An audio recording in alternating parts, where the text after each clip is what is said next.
नमस्कार दोस्तों, आप सभी का एक बार फिर से स्वागत है अभ्यास एग्री एकेडमी के यूट्यूब चैनल में। तो स्टार्ट करते हैं। आज हमारा जो एमसीक्यू की सीरीज चल रहा है आज उसका है पार्ट 19, जिसके अंदर टोटल नंबर ऑफ क्वेश्चन है 50। आपका ये मॉक टेस्ट था बैंक ऑफ महाराष्ट्र के लिए। तो स्टार्ट करते हैं। चलिए, अगर आप हमारे चैनल पर नए हैं तो हमारे चैनल को सपोर्ट जरूर। वैसे ही आपका बहुत सारा प्यार मिल रहा है, उसके लिए बहुत बहुत धन्यवाद। आप बहुत सपोर्ट कर रहे हैं। पूरी बहुत सारे स्टूडेंट हैं जो खाली लेक्चर देख रहे हैं फिर भी सपोर्ट नहीं कर रहे हैं, तो उनसे रिक्वेस्ट है कि प्लीज़ चैनल को सब्सक्राइब जरूर करें। अगर आप बैंक ऑफ महाराष्ट्र की टेस्ट सीरीज अभी भी लेना चाहते हैं, आपको 50% डिस्काउंट में अवेलेबल है।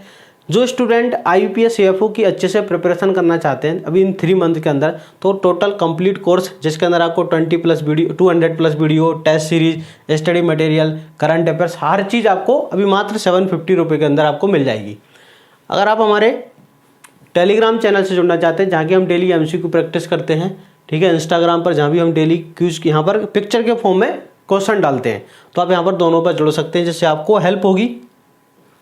अब हमारी एप्लीकेशन को गूगल प्ले स्टोर से डाउनलोड कर सकते हैं। यहाँ पर आपको हर कोर्स, जैसे बैंक ऑफ महाराष्ट्र की टेस्ट सीरीज है, SADORU की टेस्ट सीरीज है, AFO का कोर्स है, आपको सारा मिल जाएगा। चलिए तो स्टार्ट करते हैं। पहला क्वेश्चन है vector of sterility mosaic of red gram. Red gram जो है, ठीक है, उसका जो रेडग्राम की कौन सी बीमारी पूछ रहा है, वेक्टर ऑफ स्टेरिलिटी मोज़ेक। तो हमको पहले पता करना है कि भाई इसकी ये बीमारी होती किससे। तो ये बीमारी किससे होती है? वायरस से, है ना। ये जो डिजीज होती है किससे होती है? वायरस से होती है। किससे द्वारा होती है? वायरस से। अभी जो इसका वेक्टर जो होता है दोस्तों, मोस्ट इंपॉर्टेंट है, इसका जो वेक्टर होता है वो कौन होता है? तो आंसर है माइट। क्या होता है? माइट, ठीक है, एरियोफाइड माइट, जिसका नाम होता है एशेरिया कैज़ानी। क्या नाम होता है? एशेरिया कैज़ानी। तो इसका करेक्ट आंसर क्या है? Vector of sterility mosaic of red gram, इसका करेक्ट आंसर है माइट। क्या है? इसका आंसर है माइट। चलिए क्वेश्चन नंबर 2 की तरफ चलते हैं। क्वेश्चन नंबर 2 है, क्या पूछ रहा है क्वेश्चन नंबर 2 में? Indian export maximum flower in which country. कि भारत जो है अभी 2020-21 में कि किस कंट्री को, 2021 में किस कंट्री को फ्लावर एक्सपोर्ट किए हैं? हमने, इंडिया ने किस कंट्री को फ्लावर एक्सपोर्ट किए हैं? तो भाई ये कहाँ से आपको पता चलेगा, कैसे? तो जो अफेडा होता है, आपको पता है अफेडा ये सब काम करता है, ठीक है, agriculture proceed export food development authority, APEDA, जिसका एस्टेब्लिशमेंट हुआ है 1986 के अंदर। तो अगर आप उसकी वेबसाइट पर जाकर देखोगे तो अभी रिसेंटली 2020-21 जो है भाई USA, अमेरिका को सबसे ज्यादा हमने फ्लावर एक्सपोर्ट किए। किसको? अमेरिका को। USA यहाँ पर करेक्ट आंसर है। फ्लावर किसको एक्सपोर्ट किया हमने? अमेरिका को। चलिए क्वेश्चन नंबर 3 है, population of pigs in India according to 20th livestock census. जो 20वां भाई जनसंख्या, पशु जनसंख्या गणना थी, या 20 लाइवस्टॉक सेंसस है, तो कि अभी लास्ट ईयर हुआ था, उसके अकॉर्डिंग कि पिग की पॉपुलेशन इंडिया के अंदर कितनी है? तो आंसर है 9.06 मिलियन। नेक्स्ट क्वेश्चन है question number 4, water requirement of मेज क्रॉप की वाटर रिक्वायरमेंट क्या होती है? तो वाटर रिक्वायरमेंट होती है इसकी 500 से लेके 800। कितनी होती है भाई? 500 से लेके 800 mm क्या होती है इसकी वाटर रिक्वायरमेंट होती है? किसकी? मेज की। इंपॉर्टेंट है। नेक्स्ट क्वेश्चन है, it is the total depth of water required by a crop during the entire period of crop in the field and expressed in centimeter। कि क्रॉप को इंटायर पीरियड के दौरान कितनी डेप्थ तक पानी required होता है इन सेंटीमीटर। तो इसे हम क्या कहते हैं? इसे हम डेल्टा कहते हैं। क्या कहते हैं? इसे हम डेल्टा कहते हैं। देखो ड्यूटी क्या होता है? ड्यूटी का मतलब होता है amount of water required for the maturity. Crop की मैच्योरिटी के लिए कितना पानी चाहिए, है ना, सोइंग से लेकर हार्वेस्टिंग तक मैच्योरिटी लाने के लिए कितना पानी चाहिए, अमाउंट ऑफ वाटर, वो हो गया ड्यूटी। वेस्ट पीरियड क्या होता है? तो नंबर ऑफ डेज, हम कितने दिन तक इरिगेशन करते हैं, ठीक है, मैच्योरिटी लाने तक हम कितने दिन तक इरिगेशन करते हैं, तो number of period of irrigation, तो बेस्ट पीरियड। तो यहाँ पर करेक्ट आंसर है डेल्टा। नेक्स्ट क्वेश्चन है, बीटी एंड क्राइजीन जो होती है, ठीक है, आपने नाम सुना होगा भाई, बीटी कॉटन या फिर क्राइजीन, क्राई फर्स्टेसी। ये जो हम बीटी कॉटन या बीटी रेजिस्टेंट वैरायटी बनाते हैं, ये जो किस टाइप का एक जहर है, किस टाइप का एक पॉइजन है? जो बीटी वैरायटी होती है, क्राई है, जिससे हम बॉलवॉर्म्स को कंट्रोल करते हैं ना। क्या करते हैं? बॉलवॉर्म्स को। तो बॉलवॉर्म्स का कौन सा पार्ट इनके द्वारा अफेक्ट होता है? कहने का मतलब बॉलवॉर्म्स का कौन सा पार्ट इसके द्वारा अफेक्ट होता है? तो बॉलवॉर्म का जो स्टोमक होता है वो सबसे ज्यादा अफेक्ट होता है। ये है स्टोमक पॉइजन, मोस्ट इंपोर्टेंट है, स्टोमक पॉइजन है। बीटी एंड क्राइजीन प्रोडक्ट जो होता है कौन सा? तो आंसर स्टोमक पॉइजन है। चलिए question number 7, which statement is incorrect about the gypsum block. Gypsum block के बारे में कौन सा कथन जो है, स्टेटमेंट जो है इनकरेक्ट है। आपसे पूछा गया कि कौन सा करेक्ट जो स्टेटमेंट इनकरेक्ट है। तो पहला क्वेश्चन है कि it is used for major soil resistant, बिल्कुल क्लियर है कि भाई सोइल रेजिस्टेंट मेजर करते हैं, बिल्कुल क्लियर है। ठीक है, सेकंड पॉइंट है gypsum block is also known as the electrical resistant method, बिल्कुल करेक्ट है। इसका दूसरा नाम इलेक्ट्रिकल रेजिस्टेंट मेथड होता है, बिल्कुल करेक्ट है। It is worked on Wheatstone सेतु, है ना, किस पर, व्हीट स्टोन ब्रिज पर वर्क करता है, बिल्कुल क्लियर है। इसके बाद इट इज सुटेबल, ये व्हीट स्टोन, यहाँ पर स्पेलिंग डबल ई आएगी, व्हीट स्टोन ब्रिज पर वर्क करता है। It is suitable for saline soil, ये गलत है, ये स्टेटमेंट गलत है। तो इस क्वेश्चन का आंसर भाई it is suitable for saline soil, ये गलत है। व्हीट स्टोन ब्रिज जो होता है, ये जिप्सम ब्लॉक है, it is not suitable for saline, क्या होता है, नॉट सुटेबल, सही आंसर ही होता है नॉट सुटेबल सोइल। ठीक है, नॉट सुटेबल फॉर सैलाइन। तो यहां पर क्या लेके आया भाई, यहां पर लेके आया सुटेबल, तो ये आंसर हो गया गलत। कहने का मतलब इनकरेक्ट स्टेटमेंट जो है, इनकरेक्ट स्टेटमेंट कौन सा हो गया, gypsum block is discovered by the Bouyoucos and Mick 1940, बिल्कुल करेक्ट आंसर। तो क्वेश्चन नंबर 7 का जो करेक्ट आंसर है वो है D. Question number 8, vertical movement of water in saturated soil. अगर आपसे पूछा कि सैचुरेटेड सोइल के अंदर वर्टिकल मूवमेंट जो होता है उसे क्या कहते हैं, तो उसे हम परकुलेशन कहते हैं। क्या कहते हैं, परकुलेशन कहते हैं। इन्फिल्ट्रेशन क्या होता है कि downward movement of water from upper layer to lower layer in unsaturated soil. जो डाउनवर्ड मूवमेंट होता है, ठीक है, downward movement of water, movement of water from upper layer, from upper layer to lower layer in किस में, unsaturated. अगर आपसे पूछता है अनसैचुरेटेड सोइल के अंदर किस में होता है ना, अनसैचुरेटेड सोइल जो होती है, असंतृप्त मृदा जो होती है, उसमें किससे होता है, तो उसको क्या कहते हैं, इन्फिल्ट्रेशन। सीपेज क्या होता है, horizontal flow of water, horizontal, ठीक है, हॉरिजॉन्टल फ्लो ऑफ वाटर को क्या कहते हैं, हम सीपेज कहते हैं। चलिए question number 9, unit of solar constant. Solar constant की है ना यूनिट क्या होती है, लक्स है, वाट पर मीटर स्क्वायर, कैलोरी पर सेंटीमीटर स्क्वायर पर मिनट। तो यहाँ पर करेक्ट आंसर है ओलिव दी। देखो सोलर कांस्टेंट जो होता है, इसकी जो वैल्यू होती है एग्जाम में डायरेक्ट आती है, कितनी होती है, 1.94 कैलोरी पर सेंटीमीटर स्क्वायर पर मिनट। ठीक है, या फिर आपको याद रखना है, ठीक है, 1353 वाट पर मीटर स्क्वायर। आपको याद रखना, ये वैल्यू एग्जाम में डायरेक्ट पूछी जाती है, सोलर कांस्टेंट की वैल्यू। भाई लक्स भी यूनिट होती है, ये सारी यूनिट होती है। क्वेश्चन नंबर 10 है। क्वेश्चन नंबर 10 क्या है, clouds which are associated with the continuous rain is called. भाई ऐसे कौन से जो बादल होते हैं लगातार बारिश से, ऐसे बादल जो लगातार बारिश कराते हैं, कंटिन्यूअस रेन करते हैं, उन्हें हम क्या कहते हैं, तो उन्हें हम कहते हैं निम्बो स्टेटस। क्या कहते हैं, उन्हें हम निम्बो स्टेटस कहते हैं। क्या कहते हैं, निम्बो स्टेटस, करेक्ट आंसर है निम्बो। क्वेश्चन नंबर 11, क्वेश्चन नंबर 11 क्या है, cynodon dactylon and cyperus are which type of the weeds. Cynodon dactylon cyperus, भाई ये दोनों मोनोकोट है। क्या है, मोनोकोट है। मोनोकोट को साथ साथ में क्या होते हैं, ये होते हैं पेरिनियल बीड्स। क्या होते हैं, पेरिनियल। तो मोनोकोट्स और पेरिनियल होते हैं, ये क्या होते हैं, मोनोकोट्स और पेरिनियल बीड है। चलिए क्वेश्चन नंबर 12, फैमिली ऑफ गाजर घास। गाजर घास की फैमिली क्या है, तो गाजर घास की फैमिली होती है एस्टेरेसी। गाजर घास की फैमिली क्या है, एस्टेरेसी है, बिल्कुल सही है। Question number 13, oil and protein content in groundnut. Groundnut के अंदर ऑयल कंटेंट कितना होता है, 45%, प्रोटीन कंटेंट कितना होता है, 26। तो करेक्ट आंसर है first. Question number 14, seed rate of बरसीम। ठीक है, ट्राइफोलियम अलेक्जेंडरियम की जो सीड रेट होती है, तो होती है 25 से लेके 30 kg पर हेक्टर। ये होती है डिप्लोइड की, है ना, डिप्लोइड अगर है, ठीक है, डिप्लोइड की 25 से लेके 30। अगर भाई 35 kg जो होती है ना, 35 kg पर हेक्टर, ये होती है टेट्राप्लोइड की। कितनी, टेट्राप्लोइड बरसीम की होती है, जैसे पूसा जाइंट जो वैरायटी होती है उसकी। चलिए question number 15, which planting method is used in the sugar can in heavy soil. Sugar cane में भाई कौन सा प्लांटिंग मेथड हैवी सोइल के अंदर इस्तेमाल किया जाता है, हैवी सोइल के अंदर, तो करेक्ट आंसर भाई फरो मेथड। फरो मेथड हम हैवी सोइल के अंदर यूज करते हैं। Question number 16, tick out the wrong pair, कि भाई कौन सा गलत है, आपको बताना है कौन सा गलत है। तो देखो कौन सा गलत है, यहाँ पर बात करते हैं हम। पहला endemic, confined to particular country, district और लोकेशन। बिल्कुल ऐसी कोई डिजीज या पेस्ट जो कि पर्टिकुलर लोकेशन पर, पर्टिकुलर डिस्ट्रिक्ट पर कन्फाइंड होता है, प्रेजेंट होता है, हर साल आता है, उसे हम एंडेमिक कहते हैं। बिल्कुल करेक्ट है ये तो। Epidemic, the disease which appears very virulent among the people, ऐसी कोई बीमारी जो बहुत ज़्यादा लॉसेस करती है, वायरुलेंट होती है, उसे हम एपिडेमिक कहते हैं। बिल्कुल करेक्ट है। Epiphytotic, the disease which occurs widely but periodically, ऐसी बीमारी जो आती तो ज़्यादा है लेकिन कभी कभार, ये भी करेक्ट है। Sporadic, disease which occurs it very irregular, है ना, वेरी इरेगुलर, कहीं आती है कहीं नहीं आती, और इंटरवल, इरेगुलर इंटरवल से आती है, तो से स्पोरोटिक, ये भी करेक्ट है। क्वेश्चन ऑप्शन नंबर 5 जो है पेंडेमिक। देखो पेंडेमिक क्या होती है, ऐसी डिजीज, ऐसा इंसेक्ट जो वर्ल्ड वाइड फेमस होता है ना।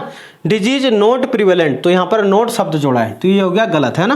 पेंडेमिक मतलब होता है disease prevalent through out the country, continent और वर्ल्ड। जैसे कोरोना है तो कोरोना इस पूरी दुनिया में हो चुका है, पूरे वर्ल्ड में हो चुका है, हर देश के अंदर। तो अब ये कोरोना क्या है, पेंडेमिक सिचुएशन बोलते हैं ना बार बार ये पेंडेमिक। पेंडेमिक का मतलब क्या होता है, ऐसी कोई डिजीज जो पूरी वर्ल्ड में, कॉन्टिनेंट में, कंट्री के अंदर होती है, उसे हम क्या कहते हैं, पेंडेमिक।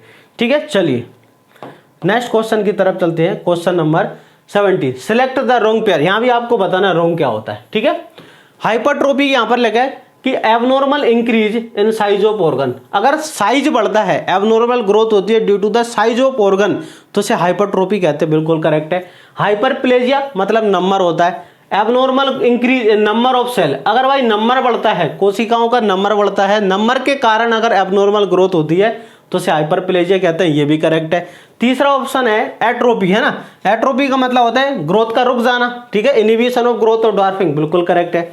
फोर्थ नंबर है भाई नेक्रोसिस। ठीक है, नेक्रोसिस यहाँ पर लिखा है डेथ ऑफ प्लांट, ये गलत है भाई, डेथ ऑफ प्लांट नहीं होता। नेक्रोसिस का मतलब होता है death of tissue, death of cell या टिश्यू, है ना, पूरा प्लांट की डेथ नहीं। यहाँ पर डेथ ऑफ सेल और डेथ ऑफ टिश्यू को क्या बोलते हैं, नेक्रोसिस, लेकिन यहाँ पर प्लांट लिखा है तो ये आंसर हो गया यहाँ पर रॉन्ग पेयर। ठीक है, फिर एट्यूलेशन। देखो एट्यूलेशन क्या होता है, अगर कोई लीफ है जो लंबे समय तक डार्क पीरियड में रखी हुई है, उसको लाइट की एब्सेंस में पीली अगर पड़ जाती है, येलो पड़ जाती है, loss of green colour due to the prolonged exposure of darkness. अगर कोई लीफ जो है, ठीक है, लीफ जो है अगर क्या पड़ जाती है, येलो, ध्यान से सुनना, अगर जो पत्ती है पीली पड़ जाती है due to the exposure of dark period, किसके कारण, अंधकार के कारण। अगर लंबे समय तक हम किसी प्लांट को अंधेरे में रखते हैं, डार्क पीरियड के अंदर रखते हैं, ठीक है, उसको लाइट नहीं मिलती है, तो उसका जो ग्रीन कलर होता है वो लॉस हो जाता है, उसको बोलते हैं एट्यूलेशन। ये क्लोरोसिस से डिफरेंट है। ठीक है, क्लोरोसिस जो होता है, क्लोरोसिस के अंदर भी देखो येलो होता है, ये दोनों में डिफरेंस है, ध्यान से सुनना। क्लोरोसिस जो होता है वहां भी क्या होती है, पत्ती पीली पड़ती है ड्यू टू द क्लोरोफिल के कारण, नाइट्रोजन की कमी के कारण। आपने देखा नाइट्रोजन की कमी से पत्ती पीली पड़ जाती है, तो क्लोरोसिस हो गया। लेकिन यहाँ पर नाइट्रोजन की कमी नहीं, ये है सनलाइट की एब्सेंस। ठीक है, किस कारण, प्रकाश की अनुपस्थिति कारण, डार्क पीरियड के प्रेजेंस के कारण पत्ती का पीला पड़ना, ग्रीन कलर का लॉस होना, उसे क्या बोलते हैं, एट्यूलेशन कहते हैं। नेक्स्ट क्वेश्चन की तरफ चलते हैं। क्वेश्चन नंबर 18 है minimum SNF% in double toned milk. ठीक है, मिनिमम जो है सॉलिड नॉट फैट जो होता है डबल टोन्ड मिल्क के अंदर कितना होता है, तो 9.0%। कितना होता है, 9.0। नेक्स्ट क्वेश्चन की तरफ चलते हैं। Question number 19, phosphorus content in F Y M, farm yard manure के अंदर कितना होता है, 0.5, 0.2, 0.5, ये होता है NPK। तो यहाँ पर करेक्ट आंसर क्या है भाई, 0.5, सॉरी 0.2, पर करेक्ट आंसर क्या हो गया, 0.2। चलिए नेक्स्ट क्वेश्चन की तरफ चलते हैं। द्यारा लैंड सार, द्यारा लैंड किसे कहते हैं, देखो द्यारा लैंड वो होती है जो नदी होती है ना, रिवर, ऐसे कोई रिवर है तो रिवर के अराउंड जो है ना, हर साल जहाँ पर फ्लड वगैरह आती, पानी भर जाता, उस लैंड को क्या बोलते हैं, द्यारा। Area located on either side of the river gets flooded every year. भाई नदी में बाढ़ आती है हर साल, तो इधर इधर का जो एरिया पानी भर जाता है ना, नदी के अगल बगल में साइड के अंदर जो पानी भर जाता है यहाँ पर हर साल, उस लैंड को बोलते हैं area located on either side of the river gets flooded every year, diara land. ठीक है, नेक्स्ट क्वेश्चन की तरफ चलते हैं। Question number 21, which of the following government scheme removed the dependence of kerosene. और भाई है ना, सोलर पंप जिस पर वितरित किए जाते हैं, कैरोसिन और डीजल भाई कम करना, सोलर पंप आपको मिलने हैं, तो पीएम कुसुम योजना। कौन सी है, पीएम कुसुम योजना। चलिए ठीक है, नेक्स्ट क्वेश्चन है which one of the following is a rich source of protein, है ना, सबसे ज्यादा प्रोटीन किसमें होती है, तो आंसर स्पाइरुलिना। स्पाइरुलिना क्या होती है, single cell blue green algae होती है जिसमें प्रोटीन की रिच होती है, हम एनिमल को इसको फीड के तौर पर इस्तेमाल कर सकते हैं। ठीक है, नेक्स्ट क्वेश्चन की तरफ चलते हैं। क्वेश्चन नंबर है 23, for better marketing and export of the horticulture product the state will focus on which methodology. भाई हॉर्टिकल्चर प्रोडक्ट की भाई मार्केटिंग ज़्यादा हो, एक्सपोर्ट ज़्यादा हो, तो इस पर किस पर फोकस किया जा रहा है? वन डिस्ट्रिक्ट वन प्रोडक्ट पर। किस पर? वन डिस्ट्रिक्ट वन प्रोडक्ट पर इसका फॉलो किया जा रहा है। क्या ना, एक जिला एक उत्पाद। भाई हर जिले का एक पर्टिकुलर कोई प्रोडक्ट होगा जो फेमस है, उसको बढ़ावा देना, उसको कल्टीवेशन को, ताकि भाई उसको फिर एक्सपोर्ट करना है। चलिए नेक्स्ट क्वेश्चन की तरफ चलते हैं। क्वेश्चन नंबर है 24। विच मिनिस्ट्री विल लॉन्च कृषि उड़ान योजना? ठीक है, तो इसका करेक्ट आंसर है मिनिस्ट्री ऑफ सिविल एविएशन। आज कितनी तारीख है? आज है 28, है ना, 28 अक्टूबर, शायद आज 28 ही है ना, हाँ 28 ही है। तो 28 अक्टूबर जो है, आज गुरुवार ही है ना, ठीक है, 28 अक्टूबर ही आए। तो 28 अक्टूबर आज कृषि उड़ान 2.0 लॉन्च हुआ है ना। आज इस स्कीम का 2.0 है ना, ये जो स्कीम है ना, आज इसका है ना 2.0 वर्जन लॉन्च हुआ है, याद रखना आप, ठीक है। उड़ान जो है 2.0, ठीक है, 2.0 या 2.0 का हो, इसका civil aviation minister Jyotiraditya Scindia आज के दिन है अभी, तो कृषि उड़ान 2.0 का जो सेकंड वर्जन है आज, ठीक है, सिविल एविएशन मिनिस्टर जो है कौन है अभी? ज्योतिरादित्य सिंधिया, उनके द्वारा लॉन्च किया गया आज। चलिए question number 25। The income of farmers is expected to get double in the year. तो आंसर है 2022। ये मोदी सरकार का नारा था कि किसानों की आय को 2022 तक दोगुना करना है, ठीक है। चलिए question number 26। Accurate and inclined placement of seed to provide row in two perpendicular direction is known. क्या लिखा है? Accurate and inclined placement of seed to provide row in the two perpendicular direction is known. इसको बोलते हैं भाई check रो planting. कौन सा होता है? चेक रो प्लांटिंग होता है। नेक्स्ट क्वेश्चन की तरफ चलते हैं। ए रीपर इज यूज्ड। रीपर का क्या यूज होता है? तो आंसर फसल को काटने में, कटिंग ऑफ क्रॉप्स, है ना। रीपर का यूज क्या है? फसल को काटने में। Question number 28। Test weight of basmati rice. Basmati rice का टेस्ट वेट कितना होता है? 21 ग्राम। कितना होता है? 21 ग्राम। और नॉर्मल राइस का 25 होता है। चलिए नेक्स्ट क्वेश्चन की तरफ चलते हैं। क्वेश्चन नंबर है 29। विच of the following animal having highest body temperature. किसका सबसे ज्यादा बॉडी टेम्परेचर होता है? तो इसका करेक्ट आंसर है भाई मुर्गी, चिकन, 41, ठीक है, 41 डिग्री सेंटीग्रेड सबसे ज्यादा इसी का होता है ना। नेक्स्ट क्वेश्चन की तरफ चलते हैं। The period between the two successive calving is called. दो सक्सेसिव काविंग के बीच के पीरियड्स को क्या बोलते हैं? इसको हम इंटर काविंग पीरियड कहते हैं। क्या कहते हैं? इंटर काविंग पीरियड इसे कहा जाता है। चलिए नेक्स्ट क्वेश्चन की तरफ चलते हैं। The desirable age at first calving of Indian buffalo. Indian buffalo की डिजायरेबल जो एज होती है काविंग की, पहली बार है ना, पहली बार जब बच्चा देती है वो, ठीक है, तो भाई इसकी जो डिजायरेबल एज एवरेज कितनी होती है? 3.5 साल। कितनी होती है? 3.5 साल। चलिए नेक्स्ट क्वेश्चन की तरफ चलते हैं। क्वेश्चन नंबर है 32। Adult healthy milk cow required how much drinking water. कितना पानी उसको चाहिए? कितना पानी? एक दिन में लगभग 70 से 80 लीटर पानी उसको चाहिए। नेक्स्ट क्वेश्चन है question number 33। Dehorn the calf within days after birth with red hot iron और कॉस्टिक पोटास स्टिक और द इलेक्ट्रिक मेथड। हम डीहोर्निंग कितने दिन बाद करते हैं? 7 से लेकर दिन। भाई इस मेथड से कब करते हैं? 7 से लेकर 10 दिन में करते हैं।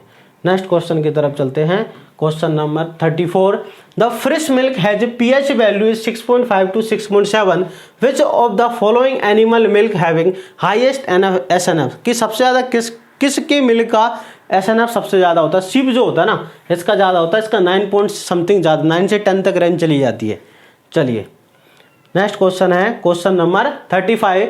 Bhadawari is a breed of buffalo known for it the highest fat content. Bhadawari home tract. Bhadawari का होम टेक्ट क्या है? तो इसका करेक्ट आंसर भाई यूपी। भदावरी का होम टेक्ट क्या है? उत्तर प्रदेश, है ना। भदावरी का होम टेक्ट क्या होता है? आगरा, उत्तर प्रदेश है। सबसे ज्यादा fat content 13%। Question number 36। Question number 36 क्या है कि sugar cane leaf hopper is controlled by the release of which of the following lepidopteran parasite. Sugar cane leaf hopper pyrilla perpusilla. क्या होता है?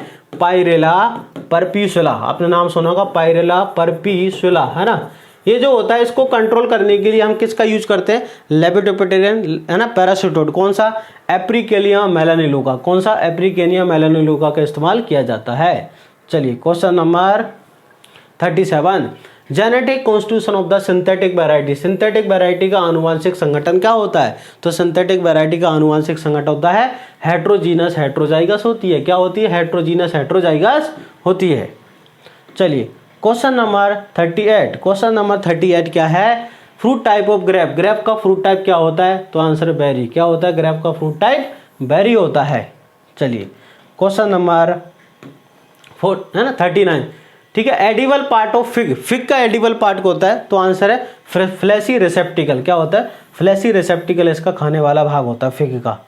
Question number 40, which is the polyembryonic variety of the mango? तो answer है Olour, Goa, Malgoa, Bellary. Correct answer सभी क्या है? Polyembryonic root stock या variety है। Question number 41, flying dragon which type of the root stock? Flying dragon जो होता है सिट्रस का किस टाइप का है? तो अल्ट्रा डॉर्फ रूट, क्या है? Ultra dwarf root stock of the citrus, है ना, अल्ट्रा डॉर्फ रूट स्टॉक है। चलिए क्वेश्चन नंबर है 42, ओरेका इज द वेराइटी, ओरेका जो वेराइटी है ना किस प्रकार की है? तो आंसर है लेमन। किसकी वेराइटी है? तो लेमन की एक वेराइटी है ना। चलिए क्वेश्चन नंबर 43, क्या है? लेट वेराइटी ऑफ बेर, बेर की लेट वेराइटी कौन सी है? तो आंसर ओमरन। कौन सी है भाई? ओमरन। Question number 44, pungency in onion, pungency allyl propyl disulphide. Question number 46, which is the heart of garden, garden का हार्ट कौन होता है? लॉन। क्या होता है? लॉन जो होता है हार्ट होता है। क्वेश्चन नंबर 46, पूसा बिसेस इज ए वेराइटी ऑफ, किसकी है? विटरगार्ड। किसकी है? विटरगार्ड की एक वेराइटी है। क्वेश्चन नंबर 47, सवाई चाल is a characteristic features of the which cattle animal? तो वैसे कांकरेज, कांकरेज का विशेष प्रकार की जो चाल होती है उसे हम सवाई चाल कहते हैं। Question number 48, which southern breed is good for mutton and fit for weaving कंबल? तो साउथर्न कौन सी जो शिप की ब्रीड होती है जो कि मटन के लिए बहुत बढ़िया होती है? डेक्कनी। कौन सी है? Deccani. Question number 49, Etawah pilot project was started at which 1948? Albert Mayer के द्वारा स्टार्ट किया गया है। क्वेश्चन नंबर 50, क्वेश्चन नंबर 50 है, for the purpose of purchasing seed and fertiliser which type of the loan given to the farmer? किसान को बीज और उर्वरक, है ना, खरीदने के लिए बैंक के द्वारा कौन सा टाइप का लोन दिया जाता है? तो शॉर्ट टर्म लोन दिया जाता है। कौन सा? शॉर्ट टर्म लोन दिया जाता है। आई होप आपको सारे क्वेश्चन समझ आए होंगे। टोटल नंबर ऑफ क्वेश्चन थे हमारे 50। आप सेल्फ एनालिसिस करने के आपके कितने क्वेश्चन यहाँ पर सही हुए। मिलते हैं नेक्स्ट वीडियो के अंदर, तब तक के लिए जय हिंद। आप अपनी पढ़ाई को बहुत शानदार चलाते रहिए दोस्तों। 31 को आपका एग्जाम है, तो आप एग्जाम में अच्छे से अच्छी परफॉर्मेंस करें। मैं आपके लगातार नई नई वीडियो लेकर आता रहूँगा ताकि आपकी जो पढ़ाई है और अच्छी होती जाए। मैं आपको हो सकता है यहाँ पर एक नई करंट अफेयर्स की वीडियो, जो सारी स्कीम्स हैं, बहुत सारे स्टूडेंटों को है ना स्कीम्स में डाटा नहीं मिल रहा ना, ऑल स्कीम्स अगर आप चाहो, ठीक है, मुझे कमेंट सेक्शन में बताना कि सभी स्कीम्स की लॉन्चिंग डेट अगर हम एक साथ पढ़ लें तो कैसा रहेगा। आप मुझे कमेंट सेक्शन में बताएं, अगर सभी स्कीम्स की लॉन्चिंग डेट अगर हम पढ़ लें, एक लिस्ट बना लें, है ना, सभी स्कीम्स जितनी हैं, ठीक है, अगर उनकी लॉन्चिंग डेट पढ़ लें तो ये भी एक आध क्वेश्चन आ जाएगा आपका, है ना, यहाँ से बैठ सकता है, आने वाले किसी भी एग्जाम में काम आएगा। आप मुझे बताना अगर चाहते हो तो हम इस पर वीडियो लेकर आएंगे एग्जाम से पहले। आप कमेंट सेक्शन में मुझे ज़रूर बताना कि आप इस पर वीडियो चाहते हैं क्या। मिलते हैं नेक्स्ट वीडियो के अंदर, तब तक के लिए जय हिंद।